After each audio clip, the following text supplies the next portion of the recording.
Social మీడియాలో ఇప్పుడు ఈ పెంగ్విన్ వీడియో తెగ ట్రెండ్ అవుతోంది కదా. అసలు ఈ పెంగ్విన్ అందర్నీ వదిలేసి అటువైపు ఎందుకు వెళ్తోంది?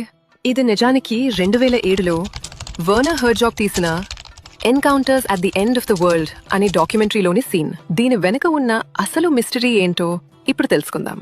పెంగ్విన్స్ అంటేనే లాయల్టీకి కేర్ ఆఫ్ అడ్రస్. వీటి రిలేషన్షిప్స్ చాలా సిన్సియర్గా ఉంటాయి. ఆహారం కోసం సముద్రంలో వేల కిలోమీటర్లు ప్రయాణించినా మళ్లీ కరెక్ట్గా తన పార్ట్నర్ దగ్గరికే తిరిగొస్తాయి. ఎంతటి మంచు తుఫానులైనా వాటి ప్రేమను ఆపలేవు. కానీ సైంటిస్టులు ఏం చెప్తున్నారంటే, ఏదైనా కారణం వల్ల తన పార్ట్నర్కి దూరమైతే కొన్ని పెంగ్విన్స్ ఆ బాధను భరించలేవట. తీవ్రమైన డిప్రెషన్లోకి వెళ్లి గుంపులో ఉండలేక, ఎవరితో కలవలేక ఇలా ఒంటరిగా అటవీ ప్రాంతం వైపు లేదా పర్వతాల వైపు వెళ్ళిపోతాయి. అక్కడికి వెళ్ళాక ఆహారం తీసుకోవటం మానేసి తన పార్ట్నర్ జ్ఞాపకాలతో అలా కృషించిపోయి ప్రాణాలు వదిలేస్తాయి. ఒక చిన్న పక్షిలో ఇంతటి నిజాయితీగల ప్రేమ ఉంటుందని తెలిసాక నిజంగా ఆశ్చర్యం వేస్తుంది కదా. మరి ఈ వీడియో చూసాక మీకేమనిపిస్తోంది?